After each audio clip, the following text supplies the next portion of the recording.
ಸ್ನೇಹಿತರೆ ನಮಸ್ತೆ, ನಿಮ್ಮೆಲ್ಲರಿಗೂ ಶುಭ ದಿನ. ನಾನು 2-3 ದಿನ ಆಗಿತ್ತು ವಿಡಿಯೋಗೆ ಬಂತು. ನನಗೆ ತುಂಬ ಕೆಲಸ ಇತ್ತು, ಅದರಿಂದ ಬರೋಕ್ಕಾಗಲಿಲ್ಲ.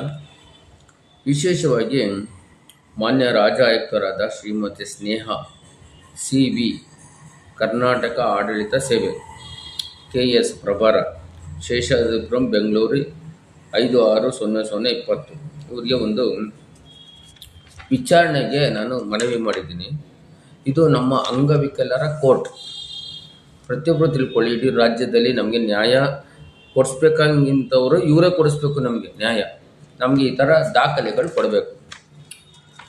ವಿಶೇಷವಾಗಿ ಇದರಲ್ಲಿ ನಾನು ಸಂಕ್ಷಿಪ್ತವಾಗಿ ಓದ್ತೀನಿ ನಿಮಗೆ.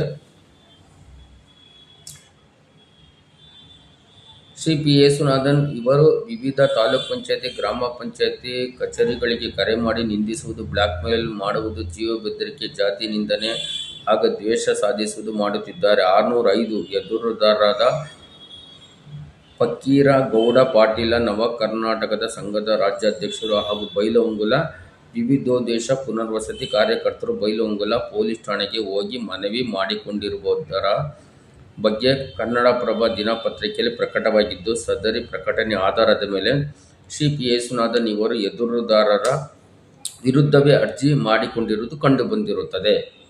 ಅದನ್ನು ನಾನು ಪೋಸ್ಟಲ್ಲಿ ಹಾಕ್ತೀನಿ, ನೀವು ಓದ್ಕೊಳ್ಳಿ. ನಾನು ಇಷ್ಟು ಹೇಳ್ತೀನಿ.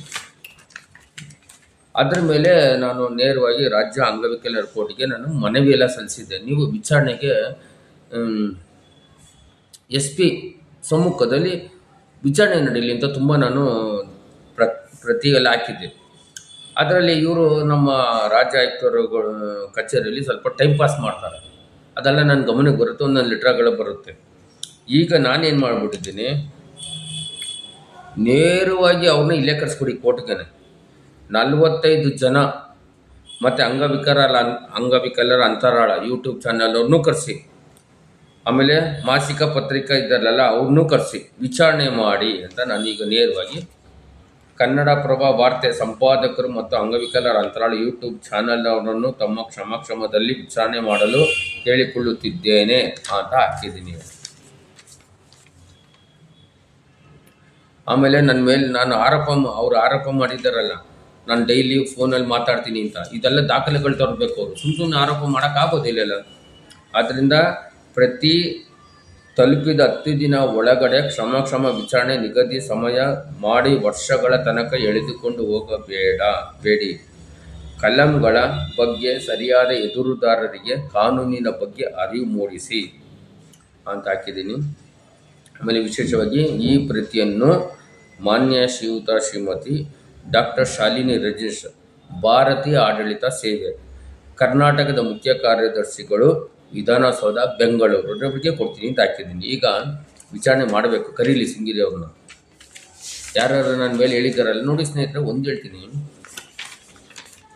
ಈಗಲೂ ಹೇಳೋದು, ಈ ಪೆನ್ನಲ್ಲಿರೋ ಪವರ್ ಇದೆಯಲ್ಲ, ತುಂಬ ಪವರ್ಫುಲ್ ಈ ಪೆನ್ನು, ತಿಳ್ಕೊಳ್ಳಿ.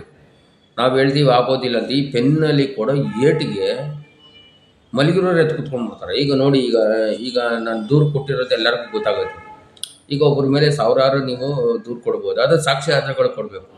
ಮತ್ತು ವಾಟ್ಸಪ್ಪಲ್ಲಿ ಗ್ರೂಪ್ಗಳು ಶೇರ್ ಮಾಡಿದ್ದಾರೆ, ಇದೆಲ್ಲ ಸಮಕ್ಷಮದಲ್ಲಿ ಅವರು ಈಗ ಕೊಡಬೇಕು. ಅಂಗವಿಕಲರ ಕೋರ್ಟಲ್ಲಿ 30 ದಿನ ಒಳಗಡೆ ಅರ್ಜಿ ವಿಚಾರಣೆ ನಡೀತದೆ. ಈಗ ನಾನು ಇಷ್ಟು ಹಾಕಿದ್ದೀನಲ್ಲ, ಇದನ್ನು ನಾನು ಬಿಡೋದಿಲ್ಲ. ಇದನ್ನು ಮಾನ್ಯ ಶ್ರೀಮತಿ ಸ್ನೇಹಾ CV ಅವರ ಗಮನಕ್ಕೆ ನಾನು ತರ್ತೀನಿ, ತಂದು ವಿಚಾರಣೆ ಮಾಡಿ ಕರೀರಿ ವಿಚಾರಣೆಗೆ ಅಂತ ಹೇಳ್ತೀನಿ.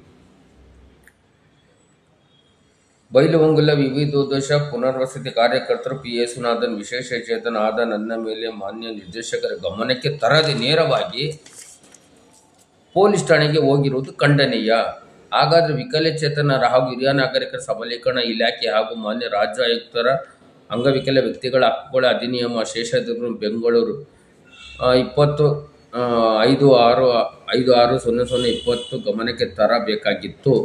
ಅದನ್ನು ಬಿಟ್ಟು ನೇರವಾಗಿ ಯಾವುದೇ ಪುರಾವೆಗಳಿಲ್ಲದೆ ನೇರವಾಗಿ ಕನ್ನಡಪ್ರಭ ವಾರ್ತೆ ಪತ್ರಿಕೆಯಲ್ಲಿ ನನ್ನ ಹೆಸರು ದಾಖಲಿಸಿರುವುದು ವಿಷಾದನೀಯ ಅಂತ ಹೇಳಿದ್ದೀನಿ. ಇದ್ರ ಬಗ್ಗೆ ಮುಂದಿನ ತನಿಖೆ ಏನು ನಡೀತದೆ ನೋಡೋಣ, ಪ್ರತಿಯೊಬ್ಬರು ಪ್ರಶ್ನೆ ಮಾಡೋಣ. ಇದು ನನ್ನ ಸಂಕ್ಷಿಪ್ತವಾಗಿ ಹಾಕಿದ್ದೀನಿ, ನಾನು ಪೋಸ್ಟ್ ಮಾಡ್ತೀನಿ, ಪ್ರತಿಯೊಬ್ಬರು ಓದ್ಕೊಳ್ಳಿ. ಎಲ್ಲರೂ ಒಳ್ಳೇದಾಗಲಿ, ಪ್ರತಿಯೊಬ್ಬರು ಪ್ರಶ್ನೆ ಮಾಡೋದು ಧನ್ಯವಾದ.